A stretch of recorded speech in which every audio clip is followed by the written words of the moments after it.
Assalomu alaykum aziz obunachilar. Mana bugun biz Qorasuvdagi ishimiz oxirgi jarayonidamiz. Lak sepish jarayoni va tunuka qo'yish jarayonidamiz. Bu oxirgi tumbaga toshimiz yetmay qoldi. Bir 14-15 ta. Ashinga hozir toshga ketdi anjanga. Tunikalarni ham bitirgani bu yerda anjang ketdi.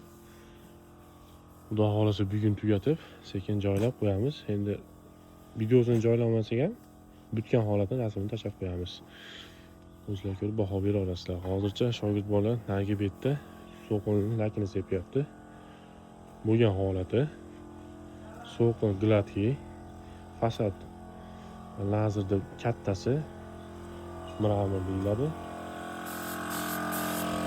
Tumbani chekkasiga o'ta shunday tunuka tushadi. U buchayi bilan tekis olib tushadi.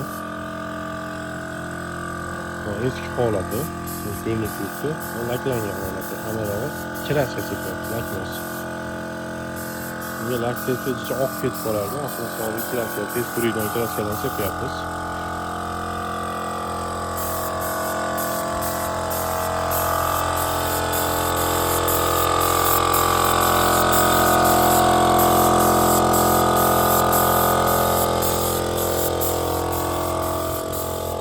Bu toshimizga o'ta qo'yiq ham sepib bo'lmaydi. Chunki o'ta tez oqizib yuboradi. Chunki gladkiyligi uchun bilinyapti, bilinmayaptimi, oqigan joylari bir ikkita bor.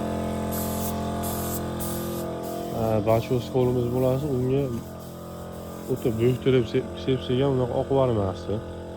Unga avaylab sepish kerak ekan. Mana bitgan holati polnisda. Teplarni tepasini ham tunikasini chiqarib turib, aniqroq chiqarmadik. Tunikasini moslab qo'ydik. O'zi aslida tunika fon qildirishdan oldin bizni chaqirsa, toshni qo'yib bo'lganimizdan keyin unisini toshga yopishtirish kerak edi, tunika fonni. Bular birinchi tunika fonni qildirgan va biz unga mosladik. Hozir chekkasidan bu chekkasigacha 5 sm razницasi bor, chunki oqib qolgan. Ular ham tomni hisobiga qo'yishgan. Lazer otishmaydi shekilli. Mana hisobiga jicha ukloni bor, lekin uni iloji boricha bildirmadik. Kesib, nariga betda bo'lsa, uklon kuchayib ketib qolgan hisobiga, lekin bari iloji yo'q, bilinib qoldi. Yaxshi qarsa bilinadi. Bu tarafidan 1 sm tushib turgan bo'lsa, nariga taraf 5 sm kesilib ketdi. Bu orqasi. Bilinayotgan bo'lsa, tepasi butun urush ketyapti-da. O'ng'isda. Oxiriga kelganda o'zi o'g'ashi maydalashib ketdi, kesilib. Bu tunika fonni jicha qiyshiqlik hisobi bo'lib qoladi.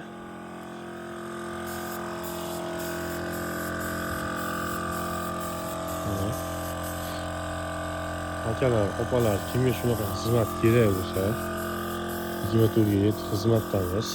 Toshlarni qilib beramiz, fasadini qilib beramiz. Keyin internetda chiqayotgan 160 ming, 170 ming, 150 ming hamyoq ichida qilib beramiz deyotganlar ko'pincha ishonmanglar. Chunki ular 160 ming deyotganlar tosh bilan usta haqqini o'zini aytadi. Qolgan narsasini aytmaydi. Borgandan keyin xolos reykasini olib berasiz, tunikasini qilib berasiz deydi. Shu xolosi ham lekin normalniy pul bo'ladi. Reyka kvadratiga eng pachaq 6,5 metr, bo'lmasa 7 metrgacha ketadi. Samarasi ham salkam 1 millionlik yeb qo'yadi. Samarasi dubli, uning ichida kilesi bo'ladi, peynasi bo'ladi akalar. Mana bu reykani ko'ryapsizlarmi qanaqa ishini? Agar devorlar qiyshiq bo'lsa, shunday yeydi reyka. Shunisini ham inobatga olib qo'yinglar. Bo'lishi bular tutishi 220-210.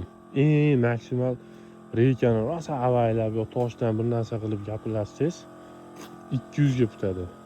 Undan pachaqiga putmaydi. Ko'pinchasi chaqirib olish uchun arzon aytib qo'yadi, o'ta arzon aytib qo'yadi. Borgandan keyin ovora bo'lib borgandan keyin o'zi summasi manaqa deb chiqargandan keyin ko'pchilik ovora bo'lib qolyapti. Shuni hisobiga menga kuniga 5 ta 6 ta odam telefon qiladi, qimmat qiladi ekan. Men qimmat qilmayman, chunki men borini aytaman. Bor narsani aytsa to'g'riroq bo'ladi. Yolg'on gapirgandan ko'ra. Usta haqqi akalar 60 mingdan boshlanadi 75 minggacha. Biz tushirib berishimiz mumkin. Masalan, bizda shu deymiz. Biz usta haqqidan shu beramiz. Chunki toshdan biz o'zimiz ham birodan olamiz, o'pcha oladigan bo'lsak. Beykadan tushirib bermasa, u iloji yo'q-da, biz ham narxini tushira olmaymiz. Buni mehnati hamisha oson emas. Kesilishlari ham hamma yo'l chang yutib, yaxlanib. Masalan, nima desa bo'ladi? Bitta usta kuniga 250 ming topmasa, chunki u malikardan ham past hisoblanadi-da. Malikar narxi ham hozir 300 ming. Tushuninglar akalar. O'ta arzon ham qilib bo'lmaydi. Sizlar anaqa juda qimmat aytib beryapsizlar deb ko'pchilik gapiryapti. Bilmayman qanaqa narxdan qilishyapti, tushunmayman men. Balkim bordir 35 million. Lekin 35 million odamlarning ishini ham biz o'zimiz borib boshqatdan qilib berganmiz, Dubayni o'rga tushirib. Shuning uchun hammanglar o'zinglarni iloji boricha avaylab, iloji boricha yaxshiroq ustaga ko'rsatib, usta qimmat bo'lsa, u degani akalar. Sifatli nima desa bo'ladi? Sifatiga qarab, vaqtini sarflab, jiddiy mehr bilan ish qiladi. Arzon bo'lsa, u sol tep bo'ladi. Hammasi ham emas, lekin bir где-то 90% shunaqa bo'ladi. Tushuninglar akalar.